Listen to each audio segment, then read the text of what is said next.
but I cannot see your faces. So at some point I might move to Zoom, where I can interact with people, take questions. But if you've got questions and comments as we move through, do feel free to pop them in the chat and then I will get to them afterwards. But thank you so much for joining today. Would love to know where in the world you are, but all of that stuff I will have to check out after I have taken you through today's session. So last week I looked at how do you get more juice from the role that you're in? What does that look like? How do you work out what you even want, what your North Star is, and then broaching that conversation with your boss. Now we're going to look at what happens next. So whether that's an internal move or an external move, one of the common issues is being able to get your CV through an ATS system, that's an applicant tracking system, and looked at by a human in the first place. So what I'm not going to go through today is how to make your CV absolutely outstanding. I do sometimes check CVs through for clients. I check them through for friends and family. But actually today I'm going to focus on the machine, the mechanics. What is it actually looking at? What is that journey from putting it in to getting it read by a member of the hiring team? I first decided to do this talk about 3 months ago. And yes, there were tech layoffs then, but I know that over the past week, there have been a whole load more. And it's been fairly ingracious in the way that it's been done. So if you've been affected by recent tech layoffs, then know that you're not alone and there's a lot of people behind you and willing to support you. So today we will look at, if you ever feel like you're just chucking your CV into the void, how to get past that and how to make your machine readable by a human as well as the CV. So I'm going to start off with looking at what an ATS actually is, then roll into the tips for formatting, presentation, content, and language. Language is going to be the most obvious part, and I have a wee gift for you at that end. So what is an ATS? When we talk about them, we're talking about an applicant tracking system. Automation is pretty much every part of modern working, and hiring is no different. If you look at many of the jobs on LinkedIn, they show that there's 100 or more applicants. So think about being on the other side of that. How do you even begin to sort through 100 applications?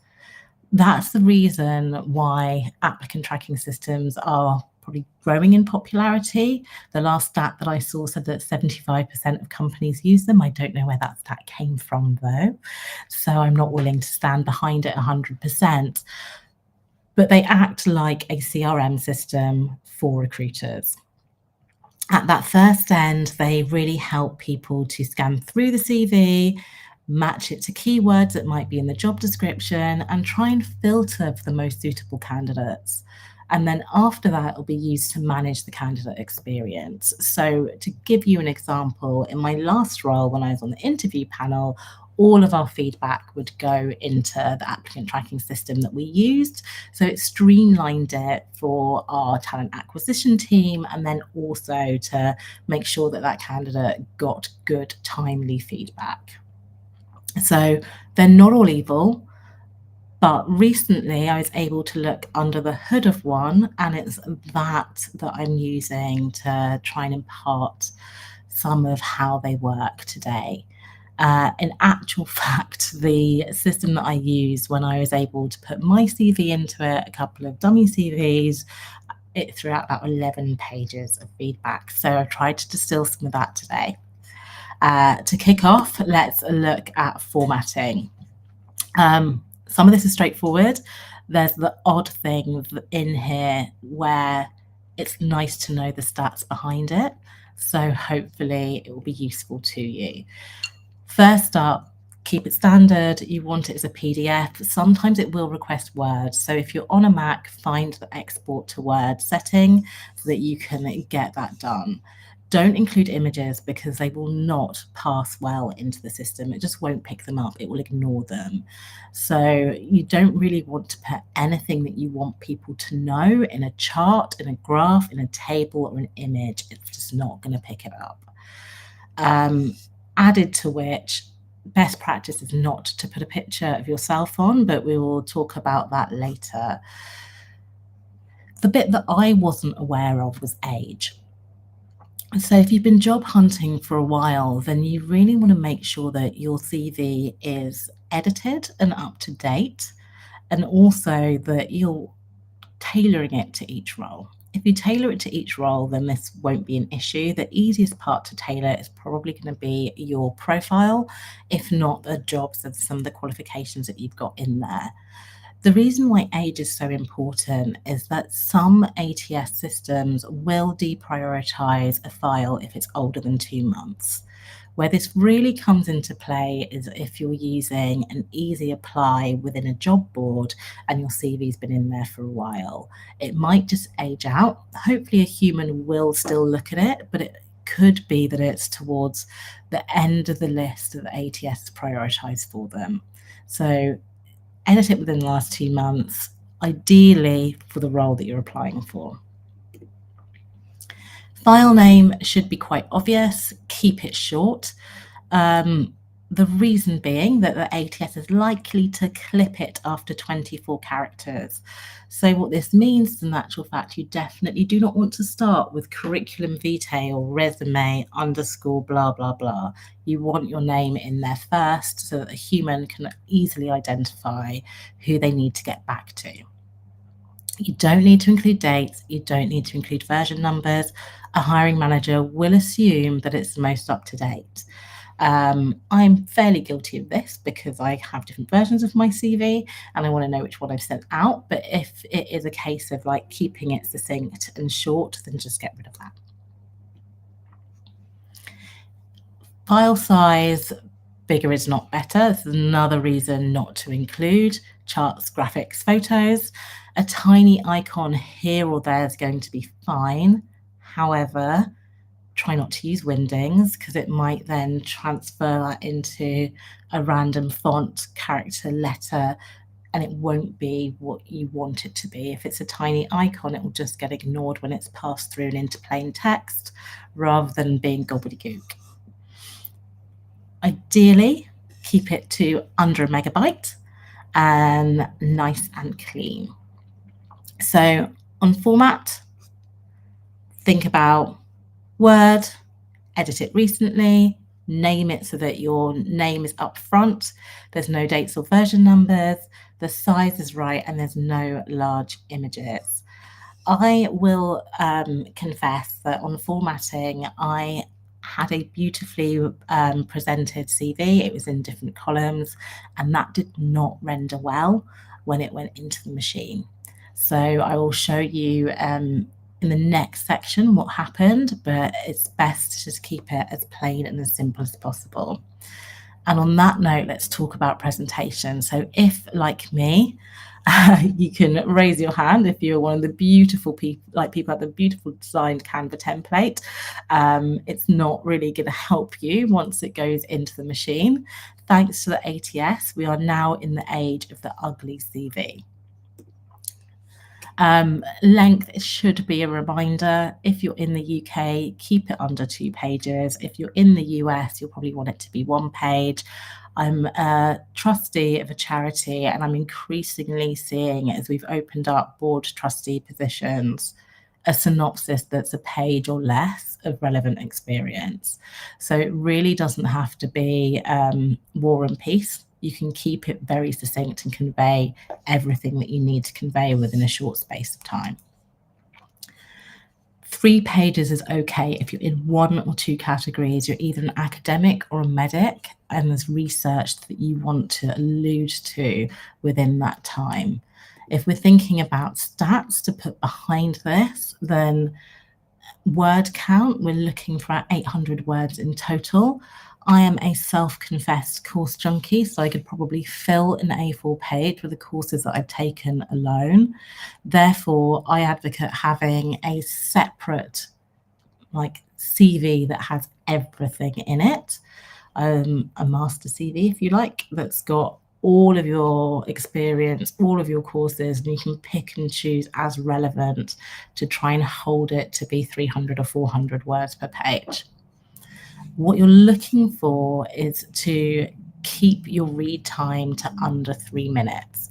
There used to be a piece of conventional wisdom that someone will decide in 30 seconds whether to read your CV. Even if they read it, they're not going to want to read it for 5 minutes. So have it be succinct and short.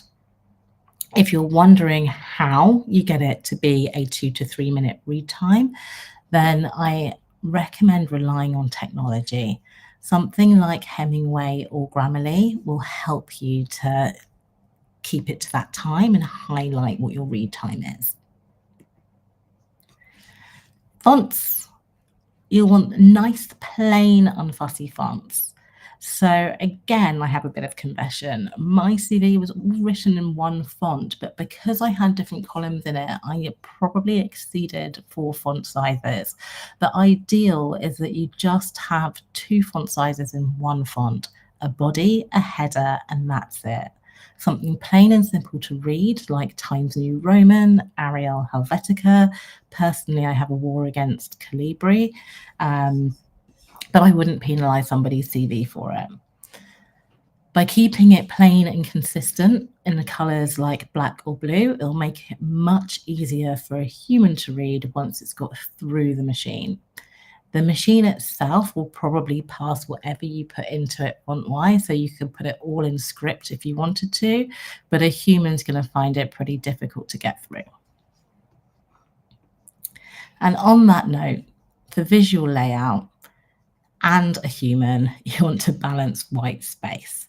So we don't want our CVs to look too busy, but we also don't want it to look like we've got nothing to say. So balancing that white space means using bullet points. If it's all in paragraph, then a human's probably going to brush over it because it's going to look like an effort. Keeping content under any headers so that it breaks it up, and that's also a beautiful thing for the ATS to know when is it a new section, because it will look at that. And then using manual formatting. So if you use manual formatting and you just sit there hitting the space bar, maybe it looks pretty on paper, but once it goes into the machine, it's going to be transitioned to plain text, and it will likely look a lot messier than you expect. So tab alignment in Word, that means that it will look pretty for a human and it won't get distorted by a machine. I mentioned columns before, don't use them. I did, and this is what happened in the draft that I put in. It confused my courses and my work experience and kind of lumped them together. And it actually stuck that course right in the middle of some of my work experience. So given that it kind of counts the number of jobs and everything else, it just caused issues. So therefore, one whole thing, one column, 1 or 2 pages, 800 words, one font, header and body, plain consistent font, white space, no manual formatting. A 1-page CV is also perfect if you are a first or second jobber and you're early on in your career. You really don't need to pad it out.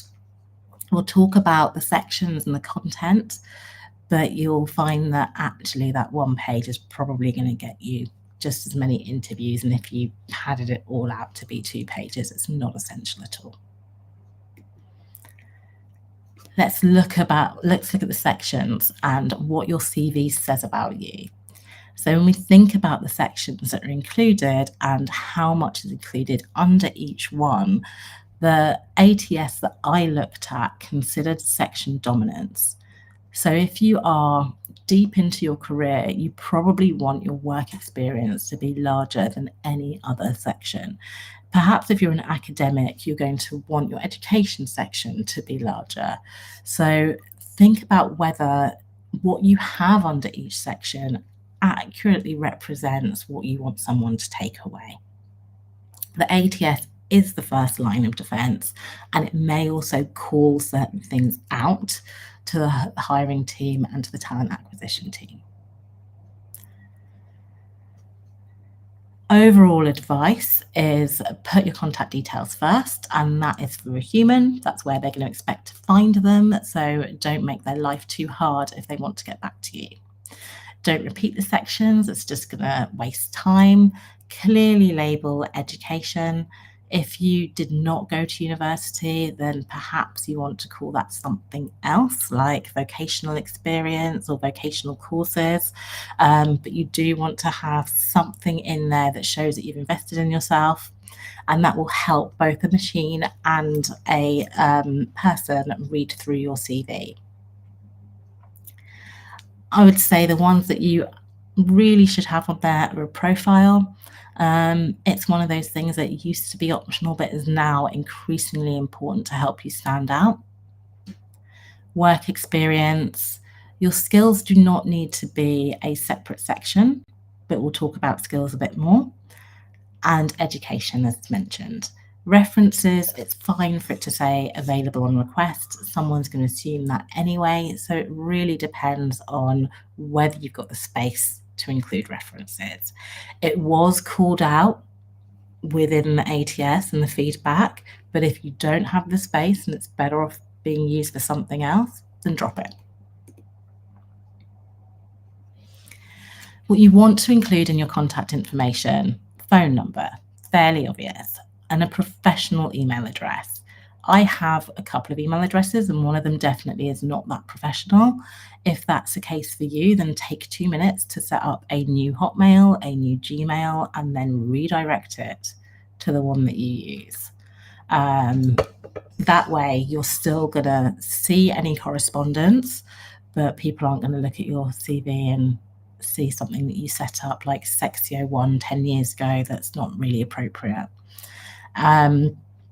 Social profiles, you do want to include LinkedIn. It shows you're comfortable with professional branding and social branding and personal branding. Others, it's up to you. If you are looking at content creation as a career path, then maybe you want to include a TikTok where you are speaking about brands or whatever it is that represents you.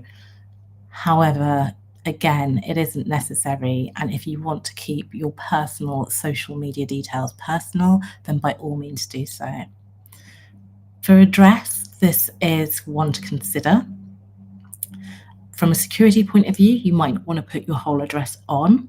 But as we think about more return to work mandates, as we think about more roles that are on premises or hybrid, hiring managers might look at where you are located to see if it's commutable. Therefore, you best practice want to put on the city region. However, if you are going to relocate for the role and you're currently a million miles away, then maybe you want to leave your address off your CV. And what not to include. So do not include a photo. Although most companies will take you through separate diversity screening, a photo can just introduce bias when it's not necessary. Similarly, don't state your age. There might be cues on there, especially if they're looking at when you went to university, the dates of your jobs. That could be an indication to your age, but you definitely don't want to state it outright. Same with ID or date of birth. And this may seem pretty obvious, but I know that some people are tempted to put their whole driving license number on there when it says that they must be a driver. Just say full driving license, whatever it is. Don't put it on there. Marital status, don't put it on there. Now let's look at work experience. So I would say this is an absolutely essential section. If you've ever had the job ninja, guru, put in other slightly made up version of something in tech here, then you will want to reconsider how you represent that on your CV. Job titles can be used to identify and infer progression, seniority, whether somebody progressed through the ranks. And if it's something like a ninja or guru, then it's really difficult to tell that. And sometimes it's a bit difficult in tech anyway, to be honest. But you do want to be able to communicate to somebody what your career journey has been. Within all of that is really skill-rich descriptions. The ATS is going to look at skills from your education, from your work experience and other areas. And I'll show a snapshot of what that looks like on the next page. It's going to look at skill dominance. So when you are writing your job descriptions, refer back to the advert, the words they're using, and try and incorporate as much of that in amongst your own experience as possible. And then it's the simple things. List your most recent job first, and only one current job per employer. If you've got more than one employer at the moment, fine. If you are doing a voluntary role within your work as well as your main work, then put that in the bullet points underneath, because an ATS is going to say it looks a little bit funny, and it will be clearer to a human what your main duties are and what your volunteer duties are. So on skills, this is what it pulled from my CV. It pulled over 62 skills, so over 60 skills from different areas. For me personally, I could do with highlighting more of my soft skills.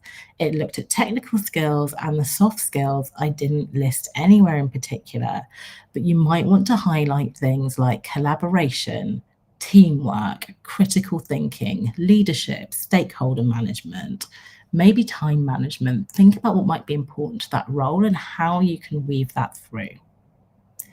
A hiring manager will often look at the skills filter to try and whittle down who they should be speaking to. So you really want to make sure that it is everywhere. And you can see in the corner, it says that it was in 5 sections of my CV. But don't be spammy about it like a kind of 90s website where they just stuffed all the keywords in, because you might think that, oh, if you write white on a white background, it can't be seen on your CV. It will be seen by the machine, and it will make it look super messy. Similarly, tables and graphics won't be read, so it will just ignore the skills that you have. And I do want to go through one cautionary tale. Like here, you can see the word cloud of what was pulled out of my CV. I've worked in a number of startups, and I've also worked in teams that we were building out. So that means that I have a lot in my CV that talks about laying the groundwork, building foundations, foundational skills, that type of thing. As a result, the machine decided that I've got experience in construction. And if you know me, then you know I've got 0 experience in construction. So think about the wording and how that might be interpreted. I know that once my CV gets to a human, fine, they will know that I'm talking about building the foundations for a team, for a company, and not a building. But it is interesting to me that that's the way the machine went. The other thing on here, which it called out, is seismology. And I've never done seismology, but I have used a tool called Seismic. A human is going to be able to work some of that stuff out, but to get ahead of it, you might want to consider your own wording. So for skills, repeat it throughout. It's going to look at skill dominance, and it's also going to look for the skills that it considers a priority for the role. So try and mirror the wording wherever possible.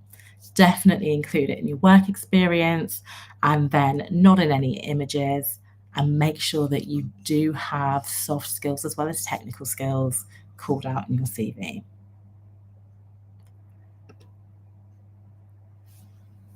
Let's have a quick chat about language. So as well as looking at what might be misconstrued, it's going to be looking at spell checking, grammar checking, and the like. And so know that the ATS is going to highlight things like consistency, punctuation, where words have been capitalized and where they haven't. I'll show you an example that came out of from my CV. And to be honest, once it gets to a human is going to know that that's in the mid-sentence, end of a sentence.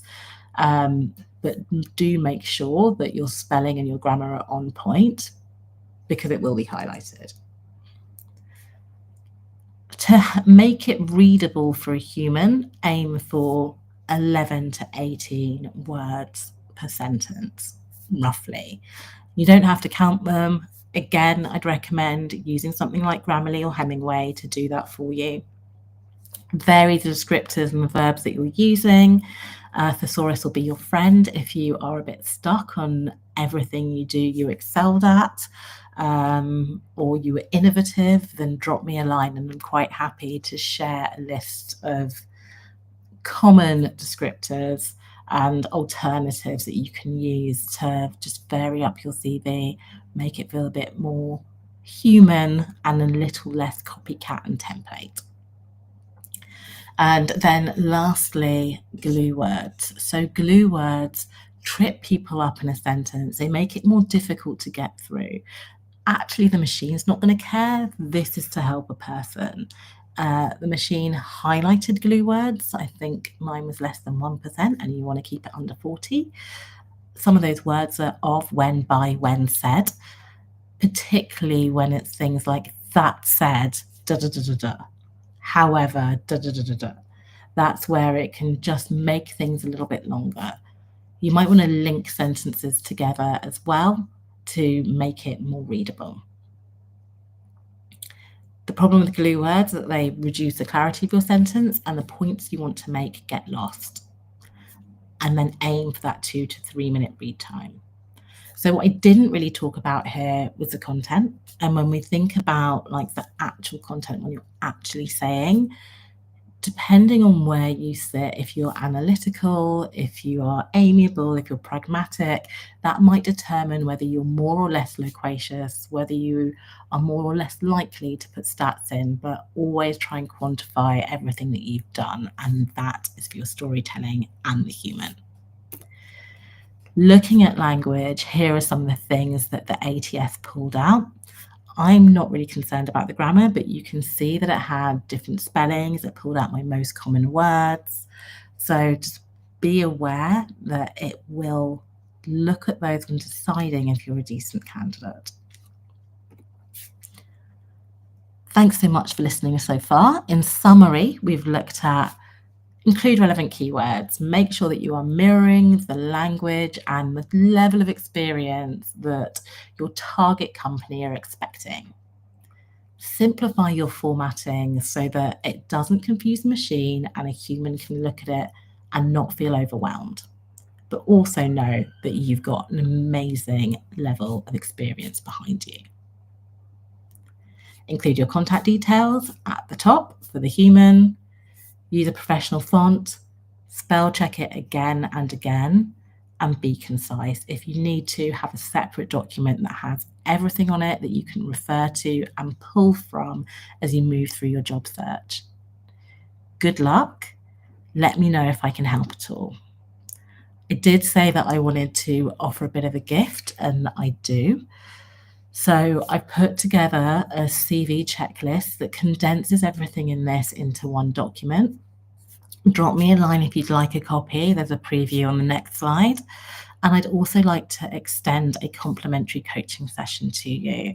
That will be 45 minutes to work on whatever you want that will help you move forward or clarify your thinking.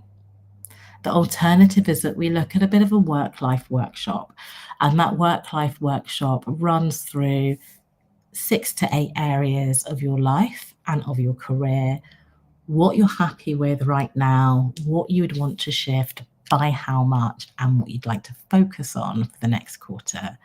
That again takes about 45 minutes. And if you'd like to set that up, you can either go to book an appointment right under my name or drop me a DM and we'll find a time that works for both of us. There is a checklist with your name on it. This is what it looks like. It is really to help you button everything up once you've created your CV. And if you would like to continue the conversation, then you can either reach me on LinkedIn, pop into the website, meet me and book a meeting, or drop me an email at hello@michelleanthony.co.uk.